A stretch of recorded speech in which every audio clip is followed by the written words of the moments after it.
I stood in our kitchen frozen as Adrian's words echoed around me like a cruel soundtrack I couldn't pause. I only married you out of pity. You were nothing special. His voice dripped with contempt, each syllable a knife twisting deeper. I wanted to speak, to scream, to do anything, but my throat had closed completely. His mother appeared in the doorway, her lips curled into a satisfied smirk that I'd seen 1,000 times but never truly understood until this moment. He deserved better from the beginning, she said, crossing her arms. The room spun slightly. Adrian pushed a stack of papers across our kitchen table, and I recognized the header immediately. Divorce papers. My hands trembled as I reached for them, but I pulled back. Why now? I managed to whisper, my voice breaking. His mother answered before he could, her tone ice cold and final. Because we don't need you anymore. Those words hit harder than anything Adrian had said. Not want. Need. Like I'd been some kind of tool they'd used and discarded. My name is Maya, and I suppose I should start from the beginning. 4 years ago I met Adrian at a community art gallery opening. I was a quiet graphic designer who spent most evenings alone, and he was charming, confident, well-dressed. He noticed me admiring a painting, struck up a conversation, and somehow made me feel seen for the first time in years. I'd always struggled with my self-worth, always felt like I wasn't quite enough. When Adrian showed interest, I couldn't believe my luck. His family was cold from the start. His mother barely looked at me during our first meeting, his father grunted acknowledgments. I convinced myself it was temporary, that they'd warm up eventually. I built my entire world around Adrian, adjusting my schedule to his, making his favorite meals, supporting his every decision. Looking back now, standing in that kitchen with divorce papers between us, I realized something chilling. The pity marriage might have been planned from the very start. And I needed to know why they suddenly wanted me gone. I couldn't sleep that night. Adrian went out, claiming he needed space, while his mother retreated to the guest room she'd been occupying for weeks. Around midnight, I crept downstairs for water and heard their voices drifting from Adrian's study. I pressed myself against the wall, heart pounding, listening. She has no ambition whatsoever, Adrian said with a bitter laugh. Still making that pathetic salary after all these years. His mother's response was sharp. Once the grant comes in, she's out. We've waited long enough. Grant? My mind raced. What grant were they talking about? I'd never applied for any grant during our marriage. Or had I? A distant memory flickered.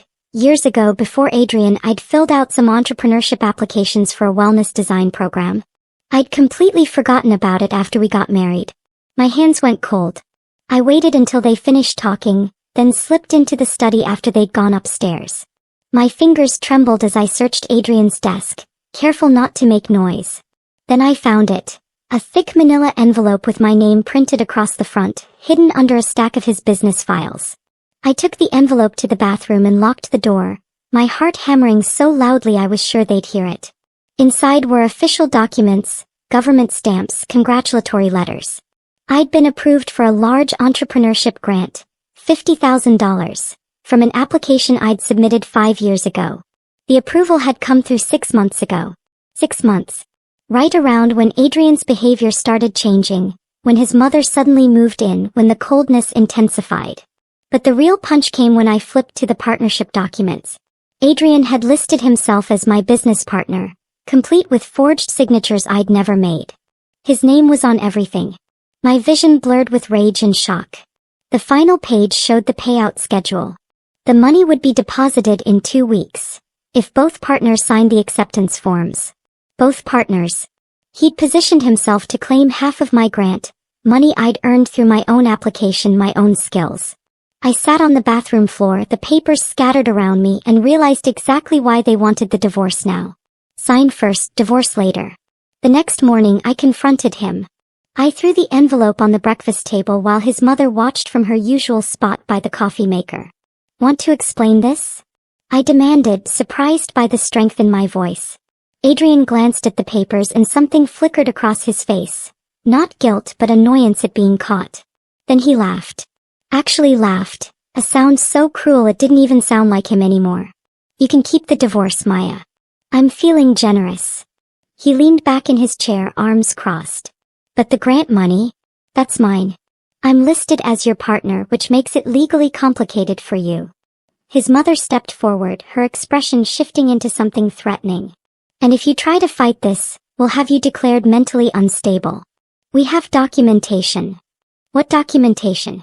I thought wildly. But her eyes told me she'd create it if necessary. "Think carefully about your next move," Adrian added. I looked between them, these two people I'd tried so desperately to please, and made a decision. I wouldn't fight back publicly. Not yet. But I would fight. I was defeated perfectly. I signed the divorce papers that afternoon with trembling hands and tear-filled eyes. Exactly what they expected. Adrian couldn't hide his satisfaction, practically gloating to his mother about how easy I'd made everything. But I didn't sign the grant acceptance forms. "I need a few days to think about the money situation," I told them quietly, playing into their image of me as weak and confused. They agreed, confident I'd cave. That same evening, I contacted the grant board using the number on the approval letter. I explained that I'd never authorized a business partner, that someone had fraudulently added themselves to my application. The board representative sounded concerned and asked me to come in for an emergency meeting. 3 days later, I sat in their office with my original application, the one without Adrian's name, and updated every document.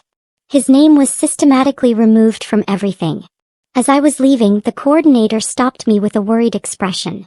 "Ms. Maya, we need to inform you that someone matching your husband's description already tried to claim the money last week." My blood ran cold. I needed help, and there was only one person I trusted completely. Zara had been my best friend since college, the one person who'd always told me the truth even when it hurt. I called her crying, and she came over within an hour. Over coffee in my new tiny apartment. I'd left Adrian's house the day after signing the divorce papers. I confessed everything. The pity of marriage. The grant. The fraud. Zara listened with growing horror, then her expression shifted to something like guilt. "Maya, I have to tell you something," she said quietly. "About 8 months ago I saw Adrian with another woman. They were at that expensive restaurant downtown holding hands. I didn't know how to tell you, especially since you seemed so happy." My chest tightened, but I wasn't even surprised anymore. "Do you have proof?" She pulled out her phone, fingers moving quickly. "I took photos. I didn't know what else to do with them." She showed me the screen, clear images of Adrian and a beautiful woman laughing, intimate. Another piece of the puzzle clicked into place. I needed to know who this woman was. Using details from Zara's photos, I tracked down the restaurant, got the date from the metadata, and eventually found the woman's social media through some careful searching. Her name was Brianna. I sent her a direct message, pretending to be a mutual friend of Adrian's, saying I had important information. We agreed to meet at a neutral coffee shop. Brianna was stunning and seemed genuinely surprised when I revealed I was Adrian's wife. "Ex-wife," I corrected, showing her the divorce papers. "He told me he was only waiting for the divorce to finish," she said, looking uncomfortable. "That you two had been separated for over a year." Lies, of course. I'd been living with him until 2 weeks ago. "He said something else too," Brianna continued, avoiding my eyes. "That he'd be rich soon, that we could travel, that he'd take care of everything." Rich soon. The grant money. I felt sick. Then Brianna said something that changed everything. "He kept getting calls from debt collectors. He told me it was just a misunderstanding, but..." Debt collectors? What debt? I spent the next week digging, using every resource I had. I filed a Freedom of Information request for Adrian's business records. We were still legally married when the debt was incurred, which gave me rights. What I discovered made me physically ill. Adrian owed almost $2 million in unpaid loans from a failed investment scheme he'd launched 3 years ago. He'd hidden it perfectly, using separate bank accounts and his mother's address for correspondence. The debt had been slowly crushing him, and the collectors were getting aggressive. Suddenly everything made sense. The rushed courtship. The quick marriage. The way they'd monitored my career, my applications, my opportunities. They'd been waiting for me to be worth something. The grant wasn't just extra money to them, it was survival. He'd planned to use my $50,000 as a first payment to keep the collectors at bay. Then my phone rang. Unknown number. I answered, and a harsh voice asked for Maya. Said they were calling about outstanding debts owed by my husband. "We're divorced," I said quickly. "You'll need to speak with him directly." But they kept calling. Over and over. He'd listed me as a contact, possibly as a liable party. I decided to face Adrian's mother directly. I showed up at the house unannounced and found her in the garden, pruning roses like nothing had happened. "We need to talk," I said firmly. She barely glanced at me. "There's nothing to discuss. You signed the papers. I want to know why you targeted me specifically." The truth. Something in my tone made her look up, and I saw calculation in her eyes, like she was deciding how much to reveal. Finally she shrugged. "You were easy to control, Maya. Insecure, desperate for approval, no family to interfere." Each word was a slap. "We took you in because you had potential. That grant application history showed up when Adrian did a background check before proposing. We knew you were the type to apply for opportunities but too timid to follow through." Perfect. My hands shook, but I kept my phone steady in my pocket, recording everything. "So this was all planned?" "From the beginning," she confirmed with a cold smile. "Adrian needed someone with clean credit and opportunities he could exploit. You were perfect." She turned back to her roses, dismissing me. I walked away with evidence that would destroy them. I blocked Adrian's number, his mother's number, and every debt collector who called. Then I disappeared from my regular routines for a full week. I stayed with Zara, turned off my location services, and focused entirely on planning my next move. The grant money was legally mine now, secured under only my name. I spent hours researching business strategies, creating plans, designing a future I'd only dreamed about. I decided to launch exactly what the grant had approved: an online wellness and design studio combining my graphic skills with holistic living content. No more hiding. No more playing small. On day 6 of my silence, I received a threatening email from Adrian. The subject line read, "This isn't over." Inside, he demanded I sign over 60% of our grant money, claiming he'd been instrumental in my success, that without his support I'd have never achieved anything. The words were designed to break me down, to make me feel small again. Instead, they fueled something fierce inside me. I didn't respond. I just kept building. 2 weeks after I'd removed Adrian's name from the grant, the money officially hit my business account. $50,000. I'd already registered my business, Maya's Wellness Designs, created a website and prepared my launch strategy. The day I opened, I felt something I hadn't experienced in years: pride. My studio offered custom wellness graphics, meditation app designs, and holistic brand consulting. Within the first week, I had 5 clients. Then something unexpected happened. Zara, who'd been supporting me throughout everything, posted a vague TikTok that went viral. She never mentioned names, just told a story about a woman whose husband married her out of pity, only to discover she never needed him at all. The video exploded. Thousands of comments, shares, people demanding to know more. My business inquiries tripled overnight. I was working late in my small office when someone pounded on the door. I looked through the window and saw Adrian standing there, face red with fury, yelling loud enough for my neighbors to hear. "Open this door, Maya. That money is mine." I didn't move. I just called the police and started recording. Adrian forced his way inside before I could stop him, pushing past me and causing papers to scatter everywhere. My 2 employees working late stared in shock as he launched into a tirade. "You think you can just steal from me? That grant was our partnership," he screamed, slamming his fist on my desk. "I built you up. Without me, you're nothing. We need you to leave," I said calmly, though my heart raced. "Or I'm calling the police." "Call them," he shouted. "Tell them how you defrauded your business partner." One of my employees, a young designer named Tasha, had her phone out, recording everything. Adrian was too furious to notice or care. He ranted for 10 more minutes, making wild accusations, knocking over a plant, creating absolute chaos. Security finally arrived and escorted him out, still yelling threats. That night, Tasha posted the video to social media with the caption, "This is what entitled men do when women succeed without them." By morning it had 500,000 views. Adrian's face was everywhere and the comments were ruthless. People identified him, found his business, started leaving reviews about his character. His world was crumbling and it had taken less than 24 hours. The video's impact was devastating for Adrian. Within 3 days, Brianna, the woman he'd been seeing, posted her own statement saying she'd been deceived and wanted nothing to do with him. His mother called me screaming, blaming me for ruining their family name, though I'd done nothing except exist and defend myself. But the real consequences came when Adrian's employer, a prestigious consulting firm, put him on indefinite leave pending an investigation into his conduct. The video had raised questions about his professionalism and judgment. Meanwhile, my business was thriving on unexpected publicity. People wanted to support me to be part of my success story. Orders poured in. But Adrian wasn't accepting defeat. 2 weeks after the viral video, I received legal documents by courier. Adrian was filing a petition for spousal support, claiming that during our marriage I'd lived off his income and benefited from his connections. Now that I was successful, he argued, I owed him financial support during his difficult transition. The audacity made me laugh out loud, alone in my apartment, until tears streamed down my face. He actually thought he could win this. But he didn't know what I'd been preparing. The spousal support petition claimed I'd been a dependent spouse, who'd contributed nothing financially to our marriage. It painted me as someone who'd taken advantage of Adrian's generosity and was now abandoning him in his time of need. The requested amount was outrageous. $3,000 monthly for 3 years.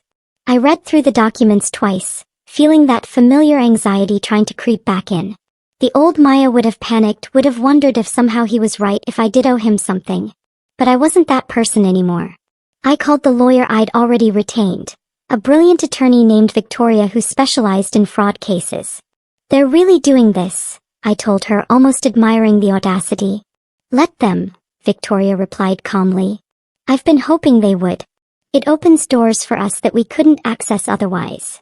She explained that by filing this petition, Adrian had given us the perfect opportunity to present evidence of his fraud, manipulation, and schemes in an official legal setting.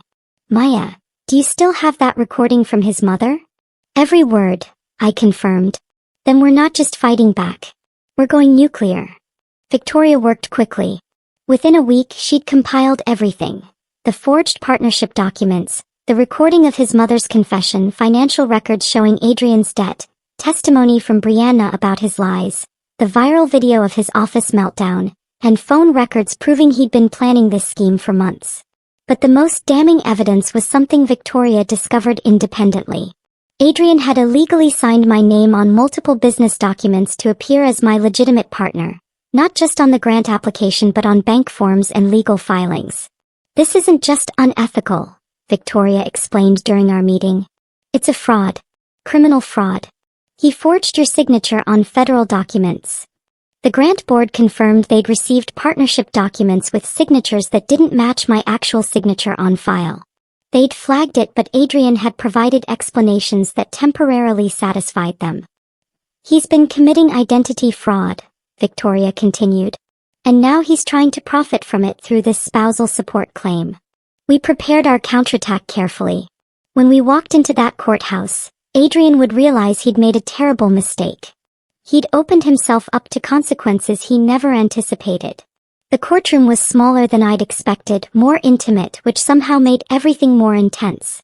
Adrian sat with his budget lawyer. Apparently he couldn't afford anyone better anymore. Looking confident, almost smug. His mother sat behind him, her expression sharp and righteous. When the judge entered, we all stood. The proceeding began with Adrian's lawyer presenting his case. Poor Adrian, abandoned by his ungrateful wife who'd used him as a stepping stone to success. I sat quietly, hands folded, while Victoria took notes. Then it was our turn. Victoria stood and addressed the judge with calm authority.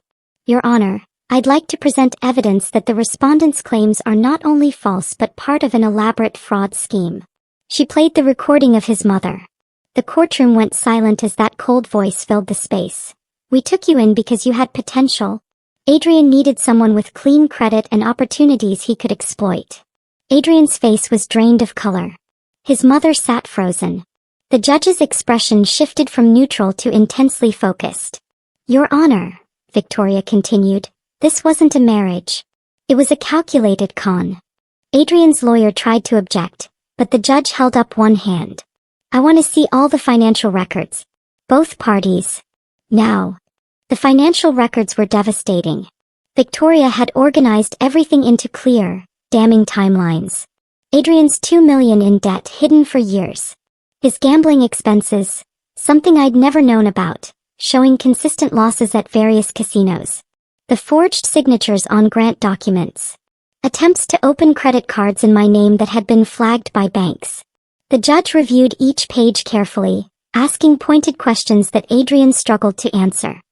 His lawyer looked increasingly uncomfortable, clearly realizing his client had lied about everything. "Mr. Adrian," the judge said finally, "are you aware that forging signatures on federal grant documents is a federal crime?" Adrian's mouth opened and closed. We were partners, I thought." "You thought wrong," the judge interrupted. "These documents show systematic fraud and identity theft." The judge then turned to the debt records, the gambling expenses, the lies to the grant board. "You're not owed support, Mr. Adrian. You may be liable for damages to your former spouse." Adrian literally collapsed in his chair, his confident facade shattering. "Please," he said, his voice breaking. "I can explain." But there was nothing to explain. The evidence spoke for itself. During the recess, Adrian approached me in the hallway, desperate and pathetic. "Maya, please. I'll lose everything. Help me and I'll make it right." I looked at him, really looked at him, and felt nothing but pity. Real pity. Not the fake kind he'd claimed to have for me. I listened to Adrian's desperate plea in that courthouse hallway, watched him crumble before me with tears in his eyes, and felt absolutely nothing. No sympathy. No anger. Just a vast empty space where my love for him used to be.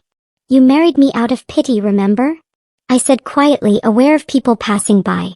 "I'll let you keep your pride. But I won't save you from the consequences you brought on yourself." "Maya, please." His mother appeared then, her face twisted with fury. She tried the guilt trip next, talking about family, about forgiveness, about how I was destroying their lives. I pulled out my phone and without a word played the recording of her confession. Out loud. In the courthouse hallway. Her voice echoed clearly. "We took you in because you had potential. You were easy to control. Adrian needed someone he could exploit." Her face went pale, then red as people stopped to listen. Other courthouse visitors stared, whispered. She tried to grab my phone, but I stepped back. "You destroyed your own lives," I told them both. "I'm just refusing to be destroyed with you." Security appeared as Adrian's mother started shouting, causing a scene. They escorted her out while Adrian stood frozen, watching his world collapse around him. As I walked back into the courtroom, I felt lighter than I had in years. I tried to keep my identity private, but somehow the story leaked online. Details from the court case, the recording, the fraud, it all went public. Social media exploded with hot takes and think pieces. People started calling Adrian the pity husband in trending posts. Memes appeared with his face and phrases like, "When the woman you pitied becomes your boss." A popular podcast even did a full episode analyzing the psychological manipulation tactics his family had used. My business website crashed from traffic overload.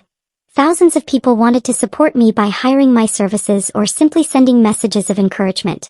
I had to hire 3 additional designers just to keep up with demand. Sales in my first month post-trial exceeded my entire year's projections.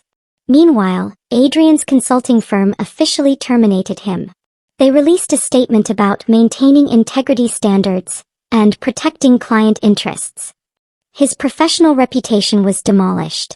Brianna did an interview describing how he'd manipulated her too, painting himself as a victim of a cruel wife when really he'd been the perpetrator all along. The public's fascination was intense, sometimes overwhelming, but ultimately it kept me safe. Adrian couldn't quietly threaten me anymore because too many people were watching. When we returned to court for the final verdict, the atmosphere was completely different from our first appearance. Adrian looked defeated, smaller somehow, while I sat straight-backed and calm. The judge reviewed all evidence once more, then delivered the ruling. "I'm denying the petitioner's request for spousal support in its entirety," the judge stated firmly. "Furthermore, given the evidence of fraud, identity theft, and attempted financial manipulation, I'm ordering Mr. Adrian to pay the respondent $15,000 in damages and legal fees." $15,000. Adrian visibly flinched. But the judge wasn't finished. "Additionally, I'm granting a restraining order preventing any contact between Mr. Adrian or his mother and Ms. Maya for a period of no less than 3 years. Adrian's lawyer tried to speak, but the judge held up a hand. I'm also recommending this case be reviewed for potential criminal charges regarding the forged signatures on federal documents. His mother's face went white. Adrian sat motionless, looking like he might be sick. As we left the courthouse, he caught my eye one last time. His expression wasn't angry anymore, just hollow, broken. He mouthed something that might have been, "I'm sorry," or might have been a curse. I didn't care enough to figure out which. Outside, reporters waited. Victoria handled them while I slipped out a side entrance, ready to move forward with my life. Then Adrian sent one final message before the restraining order took effect. "You destroyed everything." I blocked his number without responding. He destroyed himself. I just refused to go down with him. For 3 weeks I heard nothing from Adrian or his mother.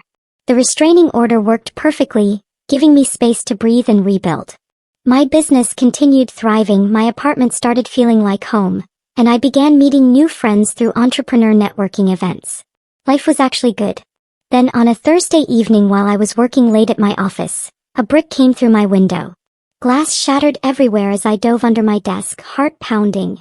When I finally looked up, I saw a note wrapped around the brick. "You destroyed my life." I called the police immediately, shaking as I explained about the restraining order, the court case, everything. They arrived quickly, collected evidence, and checked my security footage. The cameras had captured everything. A figure in a dark hoodie had thrown the brick, but when enhanced, the footage clearly showed Adrian's face. He'd violated the restraining order, committed property destruction, and made what could be interpreted as a threat. The officers assured me they'd handle it, but I felt violated, unsafe in the space I'd built. That night I couldn't sleep. I kept hearing glass shattering, kept seeing that note. The next morning, police informed me they'd arrested Adrian attempting to break into my office again. He'd been caught on camera trying to jimmy the back door lock. His desperation had driven him to complete recklessness. Adrian's arrest made news again. The footage of his attempted break-in went public. I didn't release it, but somehow media outlets obtained it through public records requests. The video showed him clearly trying to break in, looking paranoid and unhinged, a far cry from the confident man I'd married. He was charged with stalking, violation of a restraining order, property destruction, and attempted breaking and entering. His bail was set high, higher than he could afford in his current state. He sat in jail for 4 days before his mother managed to scrape together enough money to get him out. But the damage was done. Every employer who might have considered him saw the footage. Every potential client witnessed his breakdown. His professional life was over. His mother, facing her own public humiliation, apparently fled the city. Neighbors reported seeing a moving truck at their house, and within a week the property was listed for sale. She'd abandoned Adrian entirely, probably trying to escape the scandal before it destroyed her completely too. Meanwhile, I installed additional security at my office and home, changed my routines, and focused on healing. Therapy helped me process everything, not just Adrian's betrayal, but years of self-doubt and insecurity I'd carried. I was becoming someone new. Someone stronger. The letter arrived on a Tuesday, forwarded from the jail where Adrian was being held pending trial for his latest charges. I almost threw it away without reading it, but curiosity won. Inside, his handwriting, once confident and neat, was shaky, desperate. The letter was a rambling mess of apology and self-pity. He claimed he never meant to hurt me, that the pressure from his mother and the debt had driven him crazy, that he'd loved me once before everything got complicated. "If you could just wait for me," he wrote. "When I get out, we could start over. I'll be better. I promise I'll be better." I read it twice, waiting to feel something. Anger, sadness, maybe even a trace of the love I'd once had for him. That I laughed. A real, genuine laugh that started in my chest and bubbled out until tears streamed down my face. Not cruel laughter, just the pure absurdity of it all. This man who'd married me out of pity, who'd plotted to steal my money, who'd broken into my office, now wanted me to wait for him? To give him another chance? I tucked the letter away, not as a keepsake but as evidence just in case. Then I realized something profound. I no longer felt anger toward him. Only freedom. Freedom from his judgment, his manipulation, his family's cruelty. I was completely, finally free. 6 months after the divorce was finalized, I stood in front of an audience of 200 women at an entrepreneurs conference, telling my story. He married me out of pity. I said into the microphone, my voice steady and strong. But I rose out of strength. My own strength, which was there all along. I just needed to remember it existed. My business had grown beyond anything I'd imagined. Maya's Wellness Designs now had 12 employees, a beautiful downtown office and clients across the country. I'd launched a mentorship program specifically for women leaving difficult relationships who wanted to start businesses. The grant money that Adrian tried to steal had been the seed for something much bigger. Something entirely mine. The final twist came last month. Due to the court's ruling and his ongoing legal troubles, Adrian was ordered to pay me monthly restitution, essentially alimony in reverse. Every month, a payment appears in my account from the man who thought I was nothing without him. I don't need his money. My business generates more than enough. But there's something poetic about it, something that closes the circle perfectly. The man who married me out of pity now depends on my mercy just to survive financially. I could have fought to increase the payments, but I didn't. This isn't about revenge anymore. It's about moving forward, about building something real and meaningful. Some nights, I still think about that moment in the kitchen when Adrian pushed those divorce papers across the table, when his mother told me they didn't need me anymore. I think about how small I felt, how broken. Then I look around at the life I've built, the team I've hired, the clients I've helped, the women I've mentored, and I smile. They never needed me. But I never needed them either. I just needed to believe in myself. And now I do. Funny how life works out. The woman they pitted became the woman they'll never forget. And I'm just getting started.